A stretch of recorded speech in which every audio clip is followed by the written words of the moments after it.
නමෝ තස්ස භගවතු වරහතු සම්මා සම්බුද්දස්ස නමෝ තස්ස භගවතු වරහතු සම්මා සම්බුද්දස්ස නමෝ තස්ස භගවතු වරහතු සම්මා සම්බුද්දස්ස. හැම දිනාටම තෙරුවන් සරණ ප්‍රාර්ථනා කරමින් අදත් ඔබ හැම දෙනෙක්ම බොහෝම සද්ධාවෙන් ඔබේ ජීවිතයට වැදගත් ධර්මකාරණා රැසක් ශ්‍රවණය කරන්න සෝදානන් වෙන දවස. ධර්මය ශ්‍රවණය කරන ලක්වාසී ලෝවාසී හැම දෙනාටමත් මේ උතුම් ධර්මශ්‍රවණය නිවන්දොරටුවක් බවට පත්වේවා කියලා අපි ආශිර්වාද කරනු. පිංහතුනේ ධර්මාවබෝධය කරා යන ගමනේ බුදුරජාණන් වහන්සේ ප්‍රතිපදා කීපයක් පෙන්වුව. මේ නිවන් අවබෝධ කරගන්න ශ්‍රාවකයන් අතර සසරේ පින් කරගත් අය සුකාපටිපදා සැප සහිත මාර්ගයක් තුළ කිප්පාබිඤ්ඥා ඉක්මනින්ම නිවන කරායන. සමහරයින්න සසරි පින් කරගත්ති නැතියි. ඒ අය බණභාවනා කරමින් විදර්ශනා වඩමින් ධර්මාවබෝධයට ප්‍රඥාව පැත්ත ගැන විතරනම් සසර හිතලතියෙන්. ඒ අයට පින අඩු නං එයාල්ට නිවන් දකින්න ගියහම දුක්ඛාපටිපදා දුක් සහිත මාර්ගයක්. සමහරලාට ඉක්මනින් අවබෝධය ලැබෙන්න්න පුළුව. හැබැයි මාර්ගයේ දුක් සහිතයි. එනිසා බුදුරජාණන් වහන්සේ පෙන්වා මේ යන සංසාර ගමනී පින කියන එක අපිට අවශ්‍යම දෙයක් වෙනවා. ඊළඟට පෙංගතුනේ අපි මේ ඉන්න බුද්ධ කාලෙක. බුදුරජාණන් වහන්සේ නමක් ලෝකෙ පහළ වෙච්ච කාලෙක. මෙවැනි යුගයක ඔබ පින්කමක් කරගන්නවා කියන ඔබට මහත්ඵල මහානිසංස ලැබෙන විශාල පිනක් රැස්වෙන. හැබැයි මේ ලෝකයේ බුද්ධ ශූන්‍ය කාලවලත් මිනිස්සු නොයෙක් දම් පින්කං කරලා තියෙනවා. අපේ බෝසතාණන් වහන්සේ දාන පාරමී පුරපු සංසාර ජීවිත ගණනාවක් සඳහන් වෙන. උන්වහන්සේ කදිරංගාර ජාතකයේ සඳහන් වෙනවා අවුරුදු දහස් ගණන් ආවිෂ තියෙන කාලවල මහා දං වැටවල් පවත්වනවා.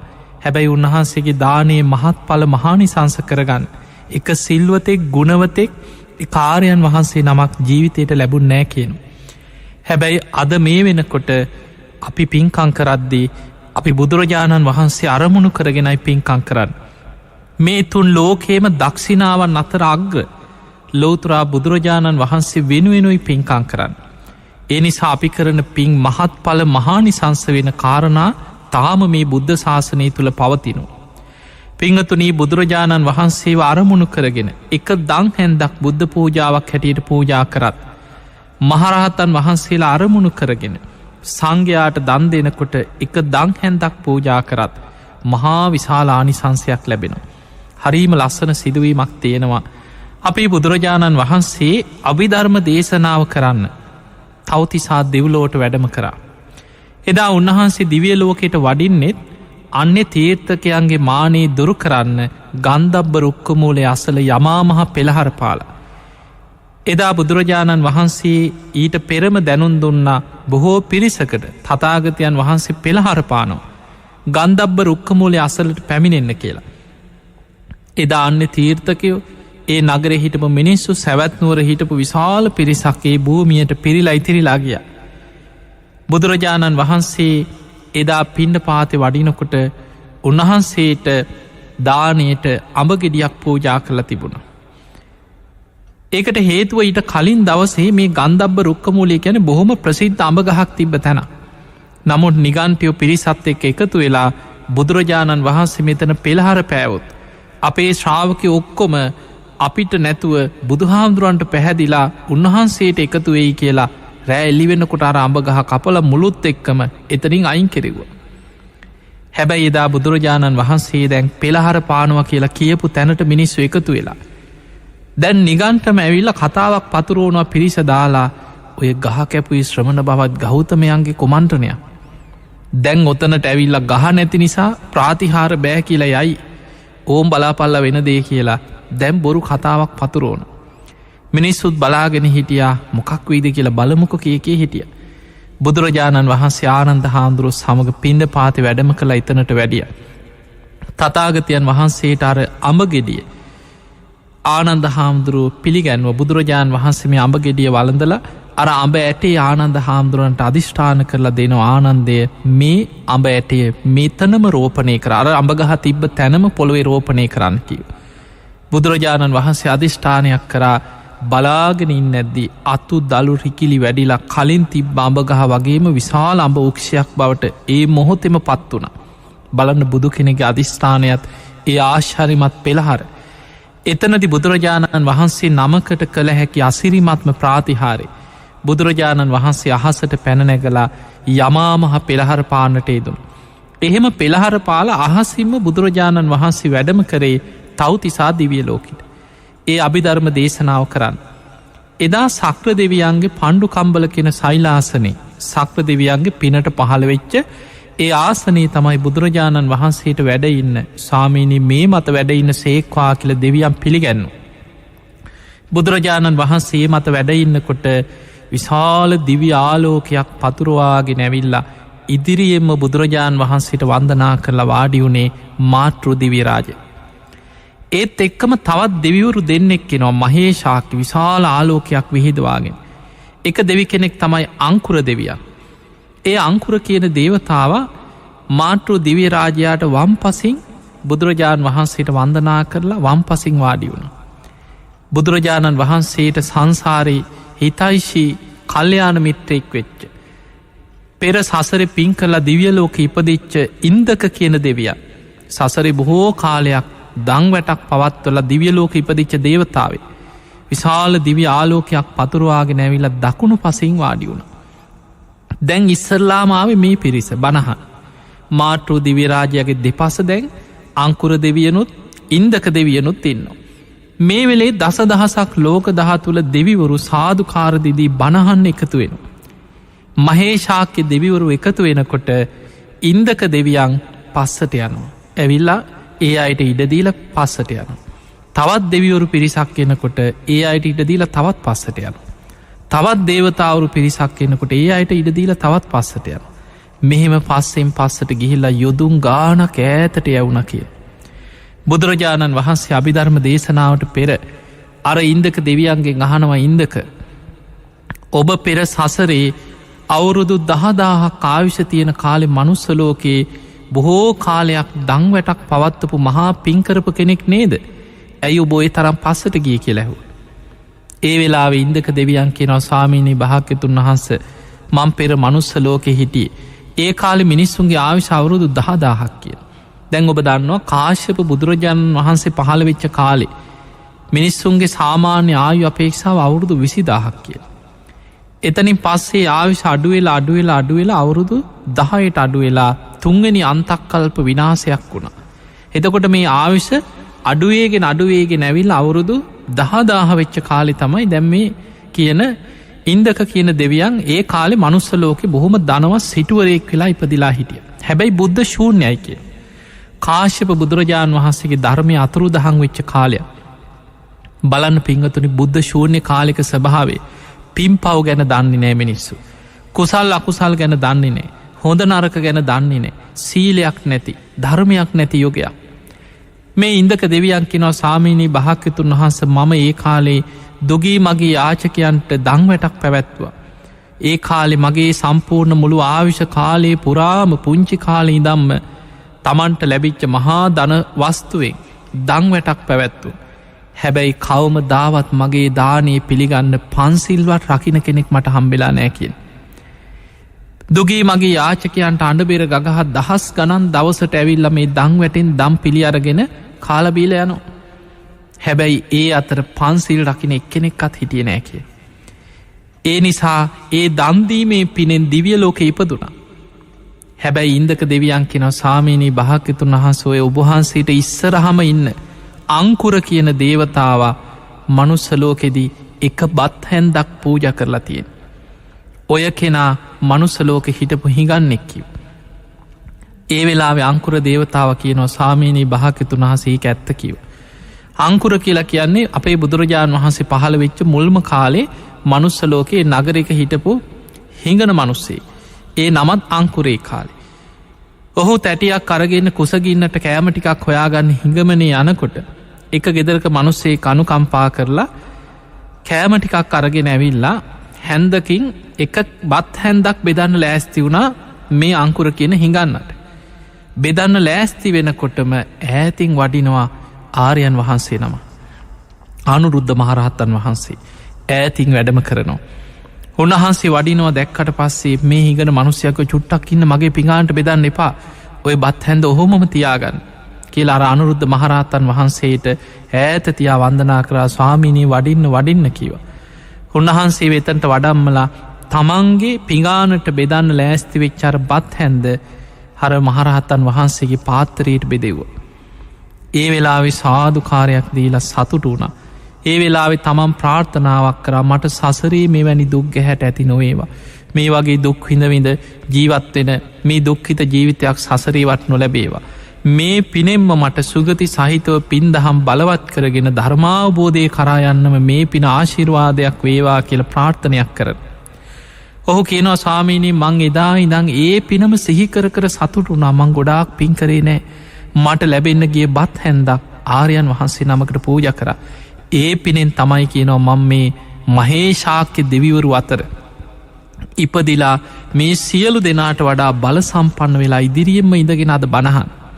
එතකොට අපිට පේනවා බුද්ධ ශූන්‍ය කාලවල පිංහතුනි මිනිස්සු නොයෙක් පින්කං කරනව ඇති. දුගී මගේ යාචකව හැමදාම ඉන්න. අපේ බෝසතාණන් වහන්සේත් සිටුවරු වෙලා රජවරු වෙලා සසරේ දන්දීපු සිදුවීන් ඕන තරන්තියෙන.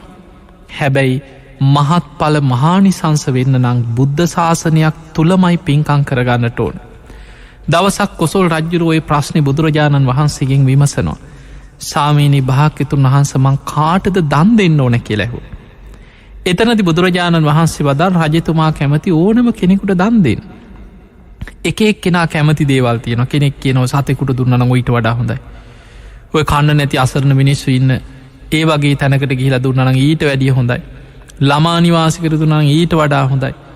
ඊළඟට කියනවා ඉස්පිරිතාලිකට ගිහිල්ල ඔය වාට්ටුවක දුක්විදින මරණාසන්න ලෙඩ්ඩු ඉන තැනකට ගිලා දුන ඊට වැඩිය හොඳයි. ඔය වැඩිහිට නිවාසකට දුන්නන ඊට වඩා හොඳයි. එක කෙනාගේ කැමති දේවල් තියෙනවා. ඒ හැම එකකම පිනක් සතෙකුට දුන්නත් ආත්ම 100ක් ආනිසංසයි. බුදුරජාණන් වහන්සේ වදර රජතුමා කැමති ඕනම කෙනෙකුට දන් දෙන්න දන්දීම අත්හැරීමත් එක්ක පිනක් ඒවා. ඊළඟට රජ්ජුරුව චුට්ටක් කල්පනා කරලා ආයමත් අහනවා ස්වාමීනී කාට දුන්නොද්ද මහත් පල මහානිසංසවෙන්. අන්න බුදුරජාණන් වහන්සේ වදර රජතුමනී ඔය ප්‍රශ්න දෙකක් කියව. කාටද දන් දෙන්න ඕන එක ප්‍රශ්නයක්. කාට දුන්නොද්ද මහත් පල මහානිසංසවෙන්න. මහත් පල මහානිසංසවෙන්න නං රාග දවේශ මෝහ ප්‍රහාණය කරපු පිරිසකට හෝ රාග දවේශ මෝහ ප්‍රහාණය කරන්න මහන්සිගන්න පිරිසක් අරමුණු කරගෙන දන් දෙන්නකි. එතකොටයි ඒ දානයේ මහත් පල මහානිසංස වෙන්නකි.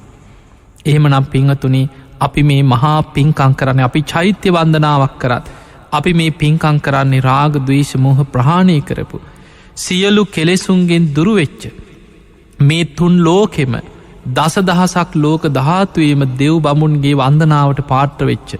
අකනිටා බඹලවයිදන් නාගලෝකෙ දක්වාම දෙව් බඹුන් සාධකාරදිදී වන්දනා කරන ලෝතුරා බුදුරජාණන් වහන්සේ අරමුණු කරගෙනයි අද අපි මේ පින්කං කරන්න.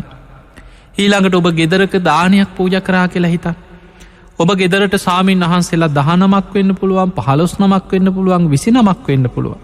ඔබේ නිවසට ස්වාමීන් වහන්සේලා වඩම්මලා දානයක් දෙනවා. අද බුදුරජාණන් වහන්සේ පිරිනිවන් පාර. හැබැයි ඔබ අද බුදුරජාණන් වහන්සේව නියෝජනය කරන්න.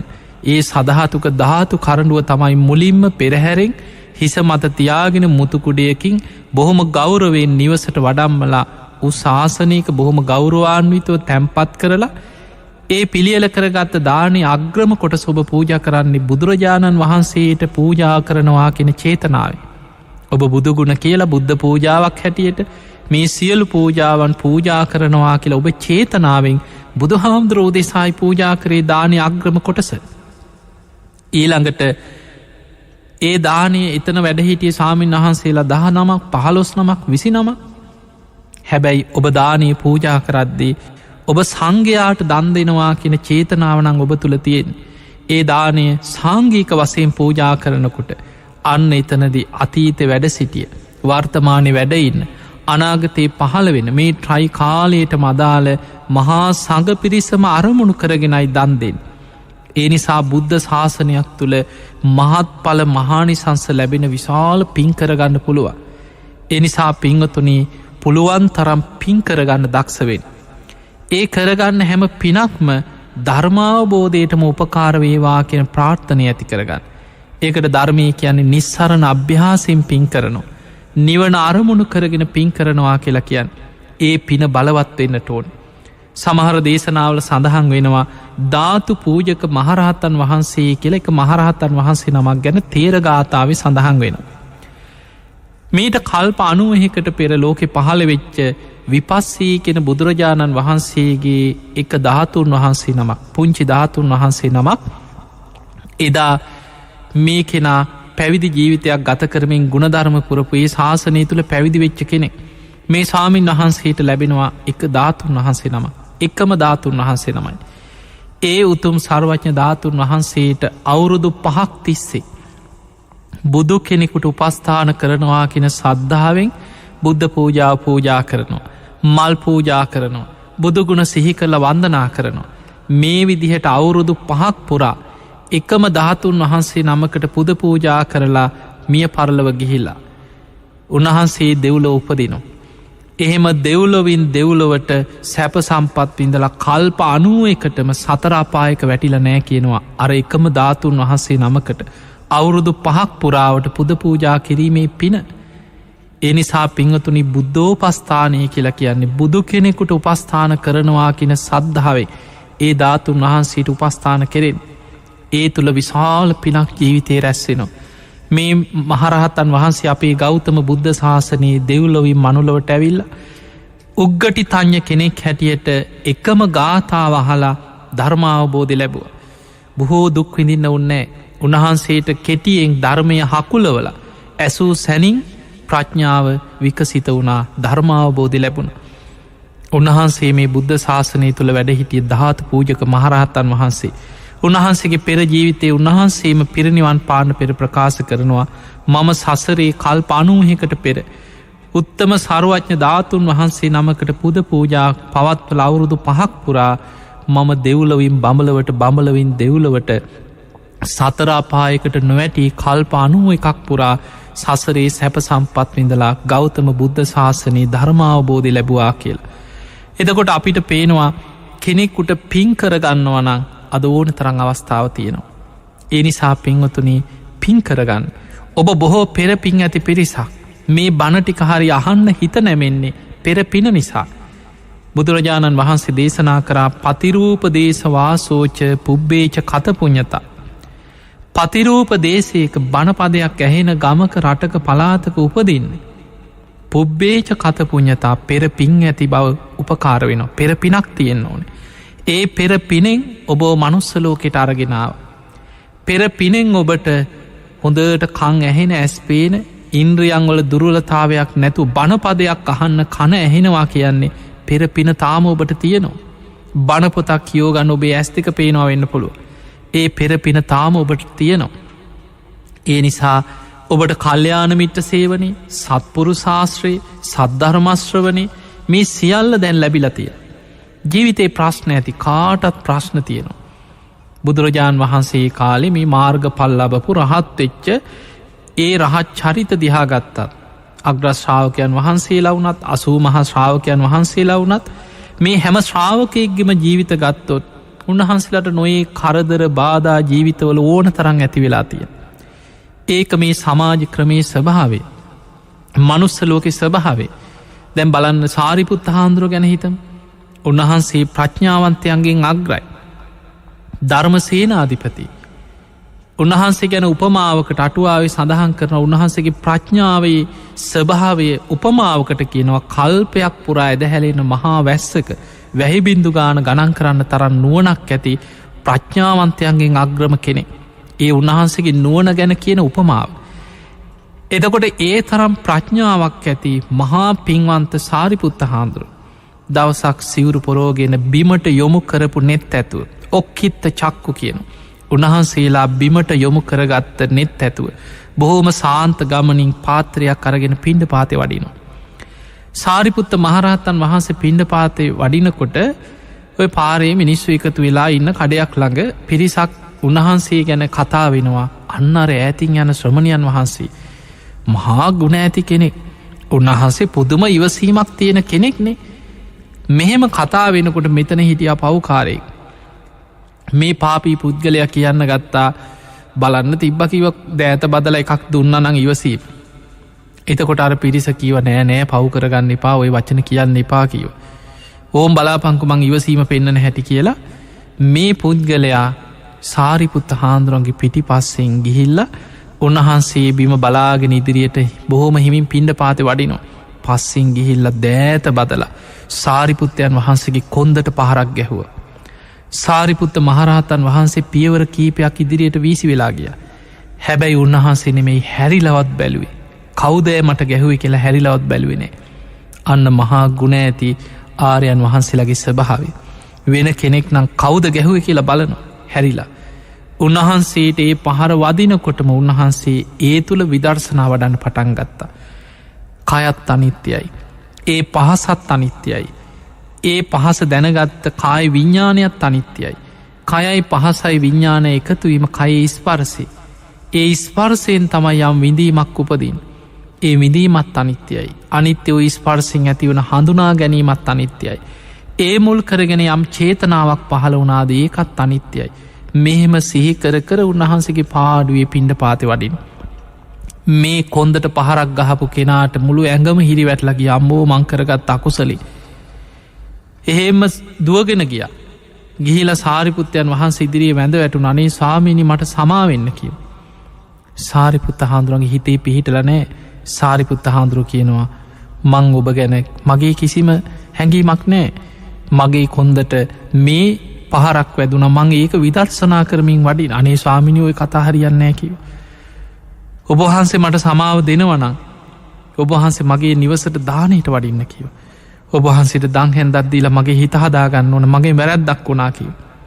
සාරිපුත්ත මහරහතන් වහන්සේ අර පුද්ගලයාගේ නිවසට ඔහුත් සමඟ දානයට වැඩිය. දැම් බලන්න වෙන කෙනෙක් නම් මේ කොන්දට ගහපු මනුසය ගෙදර ඒ වෙලාවයයිද. අන්න මහා ගුණ ඇති ආරයන් වහන්සේලාගේ ස්වභාවි. සාරිපුත්ත මහරහතන් වහන්සේ නිවසට වැඩිය. එතකොට බලන්න එවැනි සාරිපුත්තයන් වහන්සේටත් මේ පිණ්ඩ පාතියනකොට අහක යන පව්කාරයෝ. කොන්දට හරි ගහන්න හිතෙනවා. මේ වගේ කරදර ලෝක ඕන තරම් ඔබ සමහර වෙලාවට අනුන්ගේ ප්‍රශ්න බේරන්න ගිහිල්ලා අනුන්ගේ ආරවුල් බේරන්න ගිහිල්ලා ඔබ වැරදිකාරය වෙලා ඇති. අනුන්ගේ ප්‍රශ්නවලට උදව් කරන්න ගිහිල්ලා ඔබ ගුටි බැට කාල ඇති. ඔබ නැති ප්‍රශ්න දාගෙන ඇති. සමහරලාවට අනුන්ට උදව් කරන්න ගිලා ඔබ අමාරු වැටිච්ච කෙනෙක් වෙන්න ඇති. ජීවිතේ නොයෙක් ප්‍රශ්නයනවා. ඇයි අපිට මෙහෙම වෙන්නේ.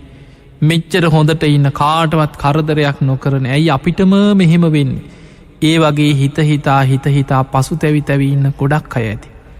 පිංහතුනි මතකතියාගන්න මේ අපි කවුරුත් අපේ ඉපදීමම පුරාණ මිදම් භික්කවේ කම්ම.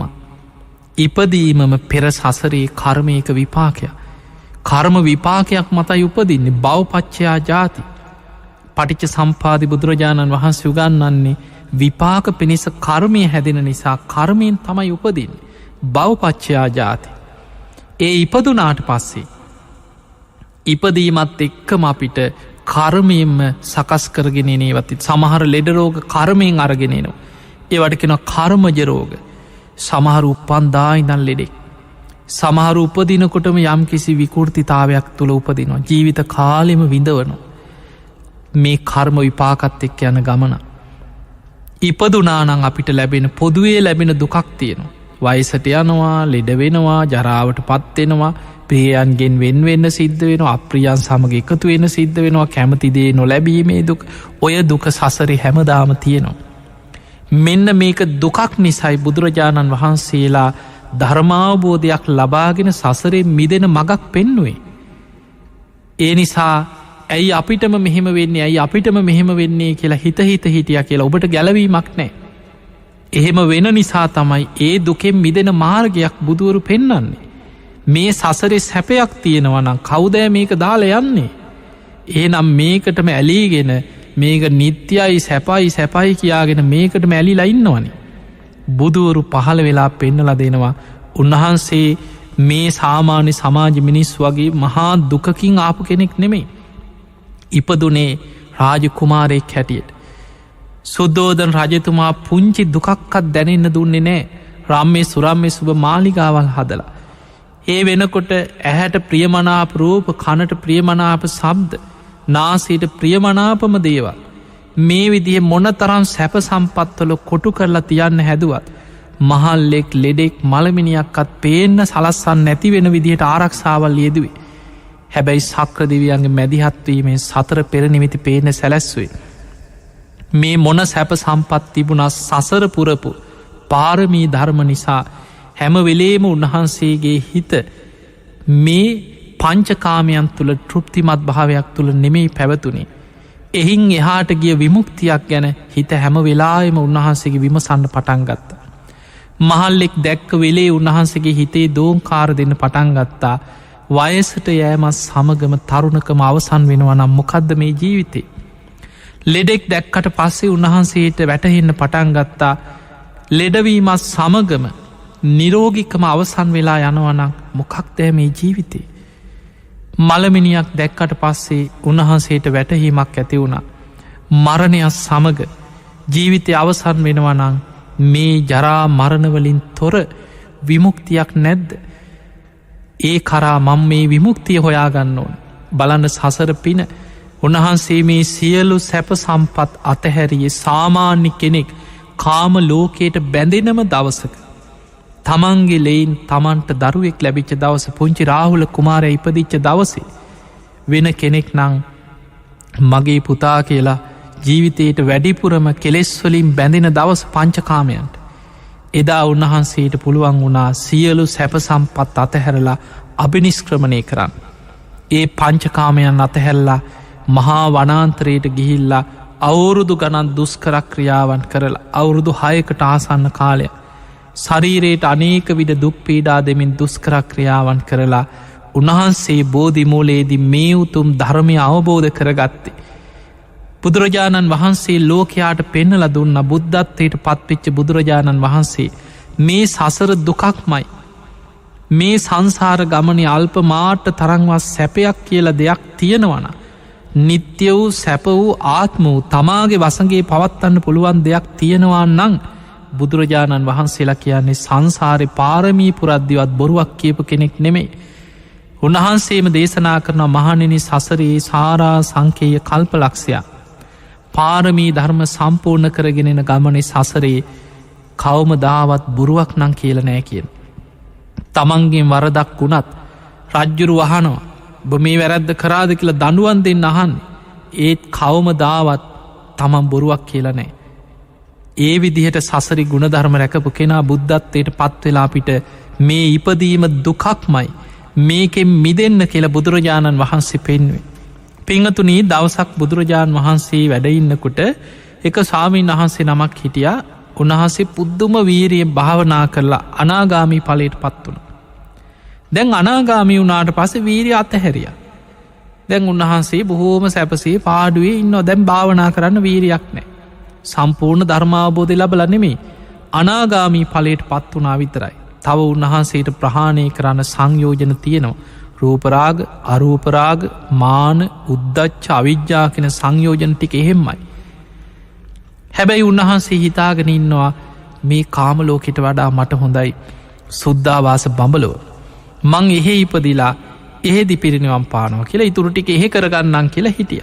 බ්‍රහ්ම ලෝකෙට ආසාාවේ ධර්මාවබෝධය එහෙට ඉතුරු මාර්ග පලේ එහෙට කල් දැම්ම. බුදුරජාණන් වහන්සේ බුදු ඇසින් දැක්ක සිත භික්‍ෂුව මෙහෙන්න. ඔබ මොකද වෙන දවගේ වීරිය වඩන්න ඇත්ති කියලැහු. සාමිනි භාකිතුන් වහන්ස මම කාමරාග පටික සංයෝජන සම්පූර්ණයම මාතුලින් ප්‍රහාණය වනා කියල උන්වහන්සේගේ මාර්ග පලේ අනාගාමී පලට පත් වනා කෙනෙක බුදු හාමුදුරු ඉදිරී කියනවා. කියලස් කියන සාමිනි භාකිතුන් වහන්ස මම හිතුවා සුද්ධවාස බඹලො ඉපදිලා එහෙ දීතිරි කෙලෙස් ප්‍රහාණය කරගන්නවා කියලා. බුදුරජාණන් වහන්සේ උපමාවක් ගත්තේ අසූචි. තේරෙන උපමාව බුදුරජාණන් වහන්සේ වදාලා අසූචි චුට්ටක් තිබ්බත් ගොඩාක් තිබ්බත් ගඳේ වෙන සක්තියනවද කියලෙහු. ඒක ගඳ ගඳම තමයි චුට්ටක් තිබ්බත් ගඳයි. ඒ නිසා කෙලෙස් ගොඩක් තිබුණත් චුට්ටක් ඉතුරු කරගත්තත් ඒ දුක දුකම තමයි. ඉපදීම දුකයි කියපු බුදුරජාණන් වහන්සේ යළි ඉපදීපද යන සංසාර ගමන වර්ණා කරේනේ. බුදුරජාණන් වහන්සේ හිතනදි දේශනා කරනවා මහණෙන යම් රාත්‍රියක සියලු කෙලෙසුන් ප්‍රහාණය කරලා සම්මා සම්බුද්ධත්වයට පත්වෙනවාද. යම් රාත්‍රියක අනුපාදිශේෂ පරිනිර්වාණ ධාතුවෙන් පිරිනිවන් පානවද ඒ අතර කාලයේ තුළ ඒ ඇනි බුදුරජාණන් වහන්සේ බුද්ධත්වයට පත්වෙලා වැඩ සිටින කාලයේ තුළ ඇසිපිය හෙලන මොහොතක්වත් යලි ඉපදමින් යන සංසාර ගමන්නං වර්ණා කරන්නේ නෑ කියල බුදුරජාණන් වහන්සේ වදා. එනිසා පින්වතුනි සසර දුකක්මයි. ඒ සසරෙන් මිදන්න නං ඔබ පින් කරගන්න ඕනෑ. ඒ පිනෙන් තමයි ඔබට සසර නිවන කරා යන මාර්ගයේ සකස් කරලා දෙන්න. සැප සහිත මාර්ගයකින් දුක් විඳ විඳ යන කෙනාට සැප සහගත මාර්ගයකින් නිවනට යන පරිසරය හැදෙන්නේ පිනෙන්. හොඳට පින් කරන්න. ඒ වගේමයි බණහලා යෝනිසෝ මනසිකාරයකේ දෙන්න. මං මේ ධර්මය කොහොමහරි අවබෝධ කරගන්නවා කියලා පංචුපාදානස්කන්දෙ පටිච්ච සම්පාදේ ආයතනහය ඇසුරෙන් මේ ගැඹුරු ධර්මකාරණ තමා තුළින් විමසවිමස බලන් අන්න එතකොට ඔබට විදර්ශනා ප්‍රඥාව ලැබෙනවා. ඒ විදර්ශනා නුවනත් එක ප්‍රඥා පාරමිතාව සසරී පුරුදු කළ යුතු ගුණධර්ම. ඔබ දන්දිදී පින්කං කරනවා මට මේ පින නිවන්න අවබෝධයටම ධර්මාවබෝධයටම උපකාරවේවා. ඔබ සිල් සමාදන්න වනත් හිතන්න මේ සීල මේ පින මට නිවන්න අවබෝධයටම පාරමිතාවක් වේවා. ඔබ පංච කාමයන් අතහරන්න හිතෙන් පුරුදු කරනවා. ඔබ කාමයන්ගෙන් වෙංවෙච්ච හැම මොහොතකම හිතන් මේ පංච කාමයන්ගෙන් වෙංවීම මේ නයිස්ක්‍රම්ය මට නිවන්න අවබෝධයටම පාරමිතාවක් වේවා. ඊළඟට ප්‍රඥාව ඔබ මේ ජීවිතේ ඇසානිත්‍යයයි කනානිත්‍යයයි නාසය අනිත්‍යයයි කියලා අනිත්‍ය වසයෙන් වඩනවා. පෙර පින සම්පූර්ණං ඔබට මෙලොවම මාර්ග පල් ලැබෙන්න්න පුළුව. ඔබට මේ ජීවිතයේ ධර්මාවබෝධයක් ලබන්න බැරි වුනත් ඔබ ගත්ත වීරිය උත්සාහය ප්‍රඥාව ඒ ප්‍රඥා පාරමිතාවක් හැටියට සසරේ ධර්මාවබෝධයට ඒ නුවන වැඩෙනවා. ඒ නිසා භාවනා කරත් නුවනින් විමසලා යෝනිසෝ මනසිකාරයේදිලා හිතන්න මේ ප්‍රඥාව මේ නුවන මේ අනිත්‍ය මනසිකාරය මට ධර්මාවබෝධය පිණිසම පාරමිතාවක් වේවා. ඊළඟට ඔබ අකුසල් ප්‍රහාණය කළ කුසල් දියුණු කරගන්න ගන්න වීරී ධර්මාවබෝධයටම පාරමිතාවක් වේවා. මේ වගේ මෛත්‍රිය කන්තික යන ඉවසීම සත්‍යවාදීකම අධිෂ්ඨානය මෛත්‍රිය උපේක්ඛාව මේ හැම ගුණධර්මයක්ම ඔබේ ජීවිතය තුළ ඇති කරගෙන ඒ රැස් කරගන්න පින නිවන්න අවබෝධයට පාරමිතාවක් වේවා කියෙන ප්‍රාර්ථනය ඇති කරගන්න. පිංහතුනේ තාම ඔබ ඉන්න බුද්ධ ශාසනයක් තුළයි. අපේ බුදුරජාණන් වහන්සේගේ බුද්ධ අධිෂ්ඨාන ලෝකෙ පවතිනවා. බුද්ධ ශක්තිය ලෝකෙ පවතිනවා. මේ කාම ලෝකෙම අධිපති භාවේ දරන්නේ වසවර්ති මාරය.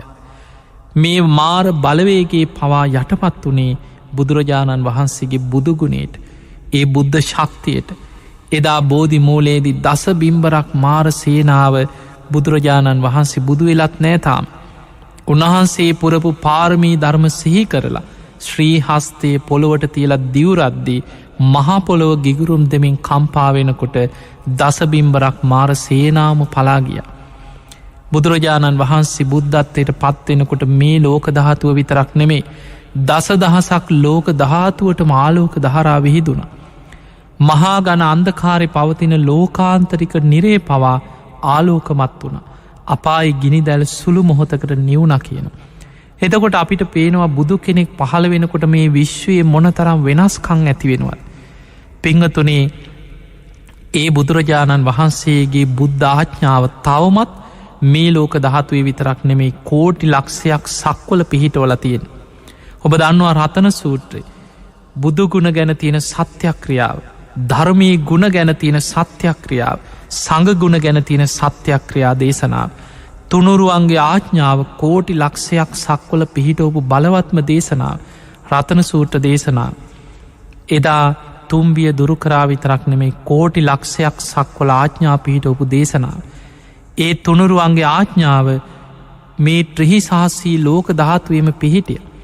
පිංහතුනි බුදුරජාණන් වහන්සේ පිරිනිවන් පෑවට තාම ඒ ආඥාව ඒ බුද්ධ ශක්තිය මේ කෝටි ලක්ෂයක් සක්වල පිහිටල තියෙනවා.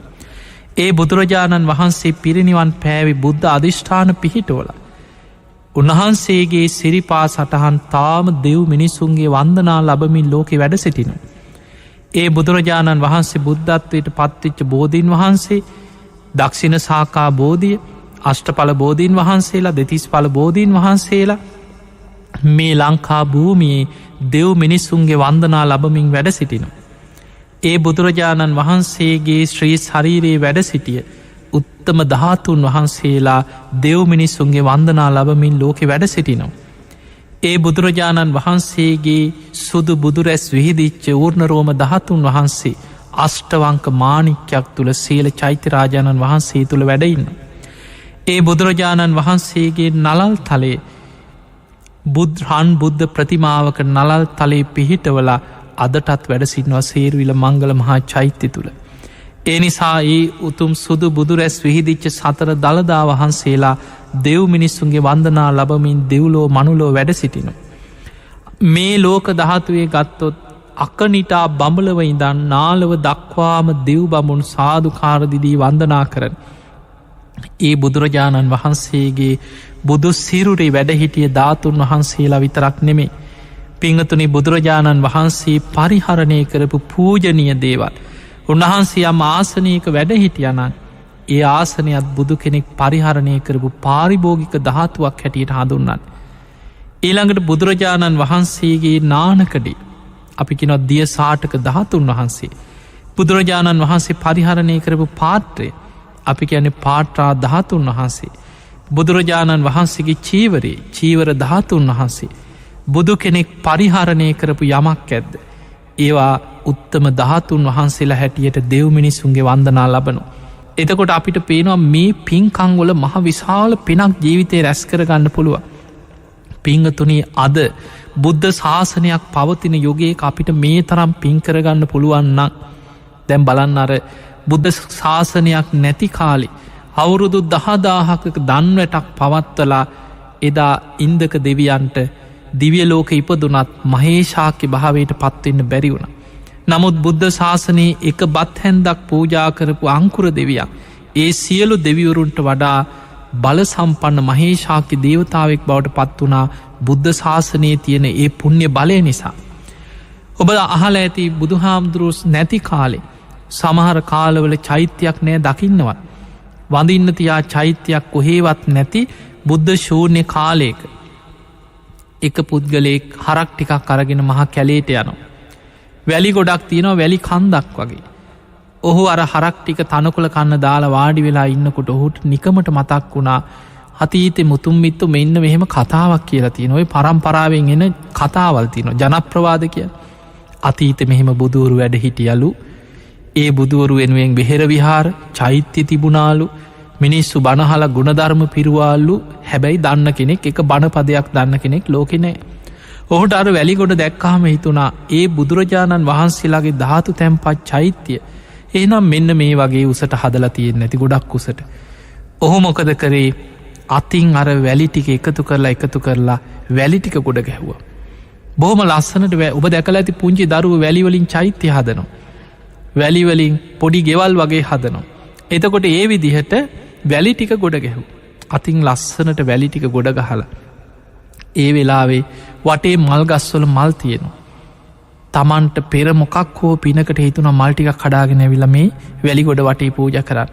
මල්ටිකක් කඩාගෙන ඇවිල් අර වැලිකොඩ වටේට මල්ටික ලස්සනට අතුරල වැලිගොඩට දනගහල වැන්ද.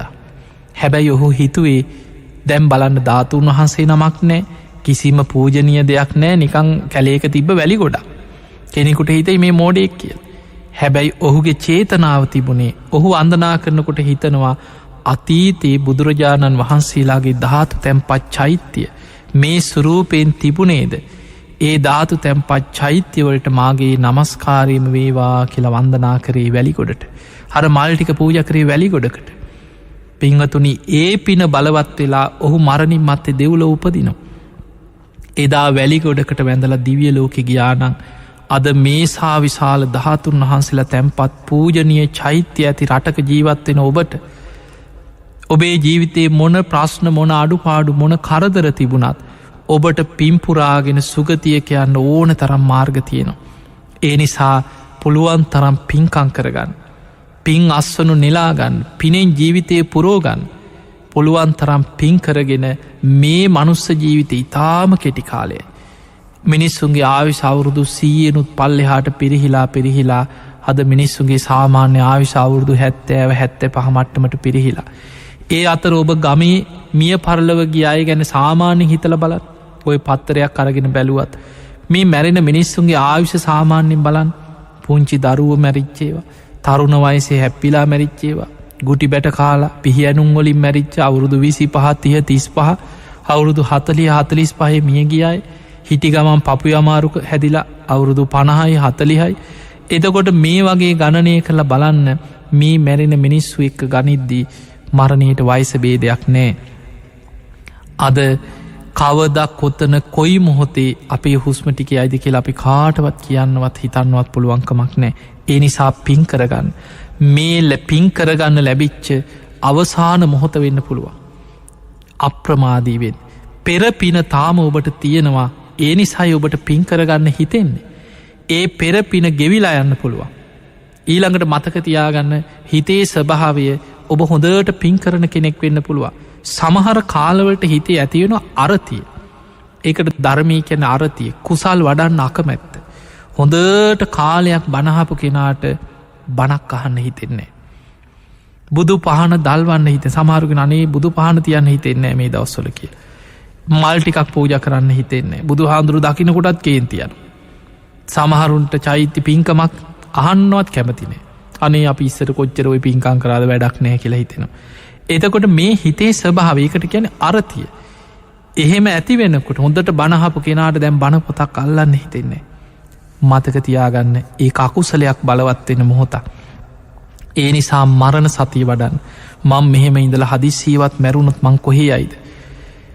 අපාය බය සිහි කරන්න. බුද්ධ ශාසනයක් ලැබීමේ වටිනාකම ගැන හිතන්න. එහෙම හිතල අප්‍රමාදියෝ පින් කරගන්න. පින්වතුනි, බුදුරජාණන් වහන්සේගේ ජීවිතයේ විශේෂ ස්ථාන සිහි වුණත් සුගතිය කියන. බලන්න බුදුරජාණන් වහන්සේ පිරිනිවන් මංචකෙරි දේශනා කර ආනන්දය යම් කිසි කෙනෙකුට මරණාසන්න මොහොතක සිහියට ආවොත් මන් සරණගිය බුදුරජාණන් වහන්සේ බෝසත් පුතෙක් හැටියට ඉපදුනේ මෙතනයි කියලා ලුම්මිනිය මතක් කෙනවා. මැවිලා පේන්න පුළුවන් හිතට.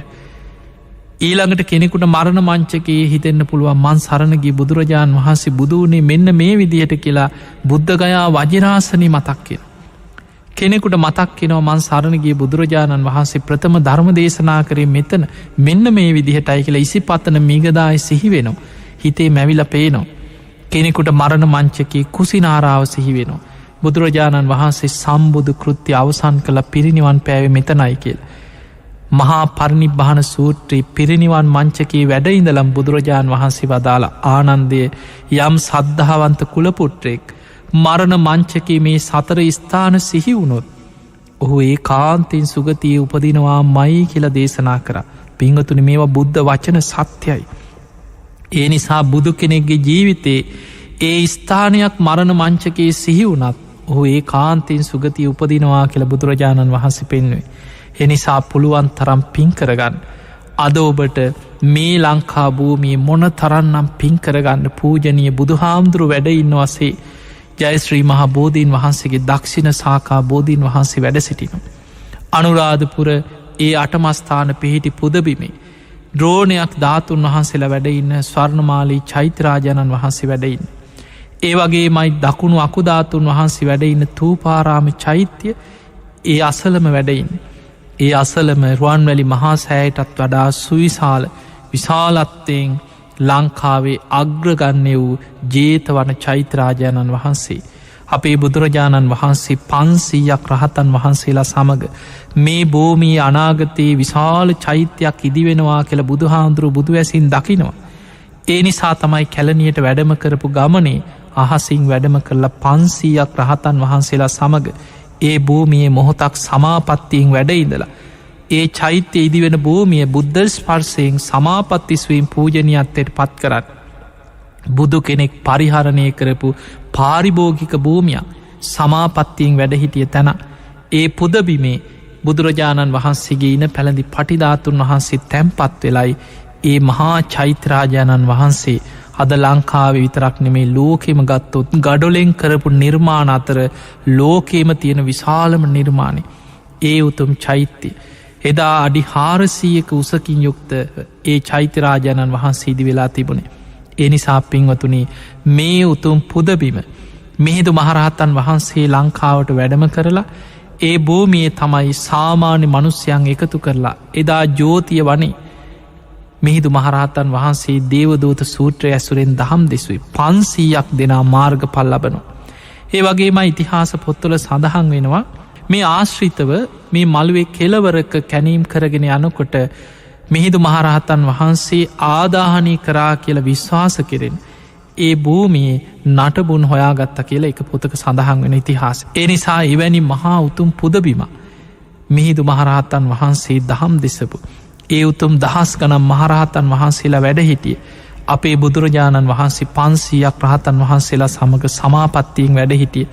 උන්වහන්සේගේ බුදු සිරුර දෙතිස් මහා පුරුෂ ලක්ෂණයන්ගේ යුක්ත බුදු සිරුරේ ඉන පැළඳි පටිධාතුන් වහන්සේ ශ්‍රී ශරීරයේ ඉන පැළඳගෙන හිටිය උත්තම පටිධාතුන් වහන්සේ වැඩඉන්න ඒ උතුම් පුදබිමට ඔබ හැම දෙනාටම මේ බුද්ධ ශාසනයේ බලවත්වම තියෙන යුගේ ජීවිතය අප්‍රමාණ පින් රැස් කරගන්න පින්පුරාගන්න ඔබ හැම දෙනාටමත් මේ බුද්ධ ශාසනය තුළ දානාදී පින්කං සීලාදී පින්කම් භාවනාදී පින්කම් දස පුුණ්‍යක්‍රියා හැම ආකාරයම ඔබට පුළුවන් හැටියට පුළුවන් තරම් පින් කරගන්න. ඒ රැස්වෙන හැම පිනක්ම නිවන් අවබෝධයටම මට පාරමිතාවක්ම වේවා කියන ප්‍රාර්ථනය ඇති කරගන්න. එහෙම නං ඔබ හැම දෙනාටමත් මේ උතුම් ධර්මශ්‍රවනයත් නිවන් අවබෝධය පිණිසම ධර්මාවබෝධය පිණිසම පාරමිතාවක්ම වේවා කියලපි ආශිර්වාද කරනවා.